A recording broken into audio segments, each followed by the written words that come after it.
বলিউডে আবারও এক হেভিওয়েট বিয়ে আজ অর্থাৎ রবিবারই ডি-ডে। সোনাক্ষী সিনহা ও জাহির ইকবালের বিয়ে নিয়ে প্রথম থেকেই হচ্ছে নানা আলোচনা। ভিন ধর্মে বিয়ে নিয়ে উঠছে নানা কথা। শোনা গিয়েছিল জাহির ইকবালকে বিয়ের জন্য নাকি নিজের ধর্ম পরিবর্তন করতে চলেছেন সাংসদ কন্যা। তবে না, জাহিরের কথায় কোনো ধর্মের মতেই বিয়ে নয়, আইনি মতে তারা এক হতে চলেছেন।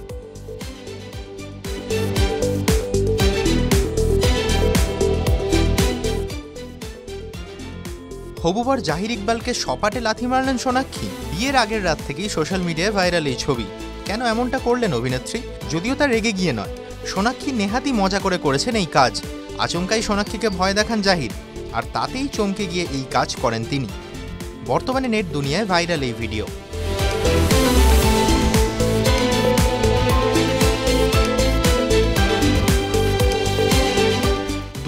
সালের মিটু আন্দোলনের সময় নানা পাটেকরের বিরুদ্ধে যৌন হেনস্থার অভিযোগ এনেছিলেন অভিনেত্রী তনুশ্রী দত্ত। আরও একবার এই প্রসঙ্গে মুখ খুললেন তিনি। সদ্য এক সাক্ষাৎকারে এই প্রসঙ্গে তিনি জানান, তিনি নাকি প্রথম থেকেই জানতেন যে তার বিরুদ্ধে আনা অভিযোগ মিথ্যা, যে কারণে তিনি কখনো রাগ করেননি।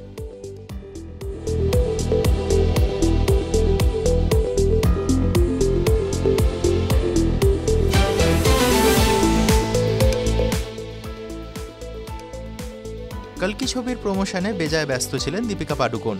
তবে অন্তঃসত্ত্বা স্ত্রীকে আর কাজ করতে দেওয়া নয়।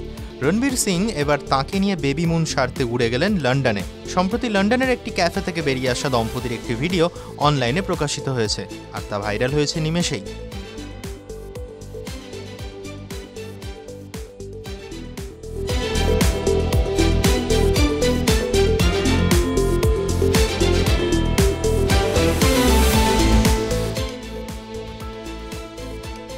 শুরু হতে চলেছে বিগ বস ওটিটি সিজন 3, আর সেখানেই এবার প্রথম প্রতিযোগী কে হতে চলেছেন নাম সামনে আসতেই শুরু নেট দুনিয়ায় শোরগোল।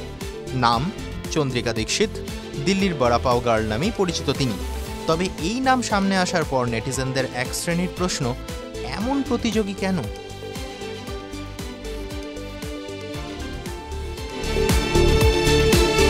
কিরণ দত্ত কিছুদিন আগেই বিগ বস ওটিটির অফার ফিরিয়ে দিয়েছেন।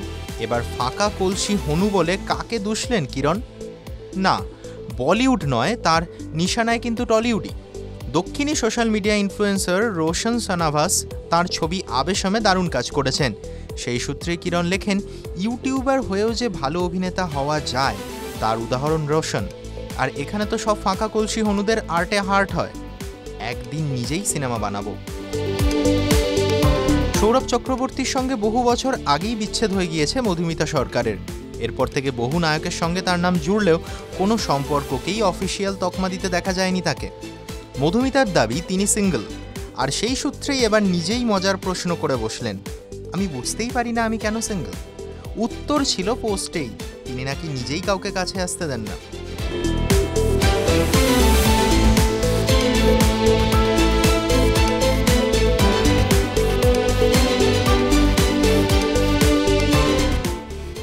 ভোট মিটতেই উত্তরপাড়ার বিধায়কের হাতে ব্যস্ততা খানিক কমেছে, আর সেই সুযোগেই এবার কাঞ্চন মল্লিক পাড়ি দিলেন হানিমুনে। শ্রীময়ী চট্টরাজকে নিয়ে সময় কাটাচ্ছেন সমুদ্র সৈকতে। সেই ছবি শেয়ারও করেছেন শ্রীময়ী, যদিও তারা কোথায় গিয়েছেন তার কোনো উল্লেখ নেই পোস্টে।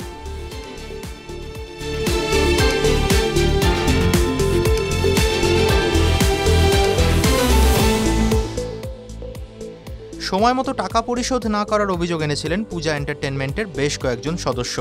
জ্যাকি ভাগনানির প্রযোজনা সংস্থা পূজা এন্টারটেনমেন্টের বিরুদ্ধে বেতন না দেওয়ার অভিযোগও ওঠে। তবে ফ্লপের পর ফ্লপ ছবিতে আর রক্ষা করা গেল না।